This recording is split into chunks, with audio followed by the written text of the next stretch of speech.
Bonjour à toutes et à tous. Voici les définitions de la psychologie du développement des chercheurs dont vous trouverez les références sur la fiche figurant sur le blog. Voici une définition de psychologie du développement de Chanquois et Negro.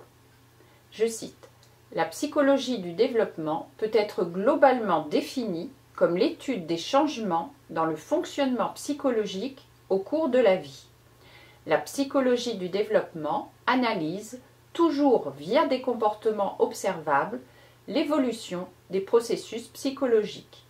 Chanquois, Negro, 2004, page 17. Les auteurs expliquent que 3 expressions ont été utilisées successivement dans le temps. Premièrement, la psychologie génétique, à la fin du XIXe siècle, visant à expliquer l'origine des comportements psychologiques. Il s'agit de la genèse et non des gènes, comme le rappelle Lehal et Méliès en 2013, page 15. Deuxièmement, la psychologie de l'enfant, au début du XXe siècle, visant à comprendre l'enfant en tant que personne de la naissance à 16 ans.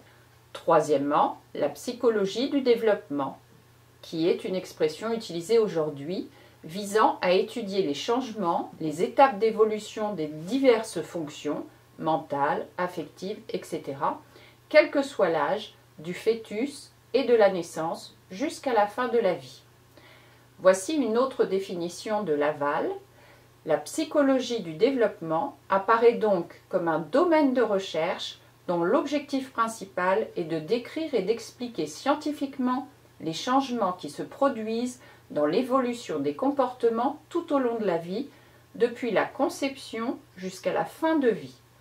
Ainsi, la psychologie du développement étudie aussi bien l'évolution des processus et des comportements que leur involution. Cette perspective correspond à l'étude du développement appliquée à toute la vie. À l'étude du développement typique, la psychologie du développement intègre aussi celle du développement atypique lorsqu'une anomalie, un dysfonctionnement, un déficit vient perturber la trajectoire développementale. Laval, 2019, page 17.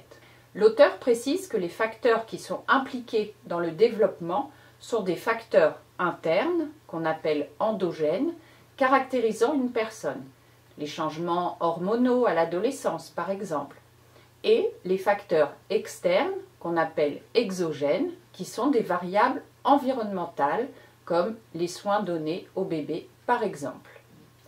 Quelques repères historiques nous sont présentés par Lehal et Méliès en 2013. Au XIXe siècle paraissent les premières descriptions de l'évolution psychologique de jeunes enfants sur le plan moteur et langagier essentiellement. Puis Binet, avec le test notamment Binet et Simon au début du XXe siècle, évaluant le développement intellectuel, avec le dépistage d'enfants en difficulté scolaire. Puis les théories développementales de la première moitié du XXe siècle, Freud, Vallon, Vygotsky, Piaget, Baldwin, Brunner. Il s'agit de décrire les grands stades de développement jusqu'en 1950.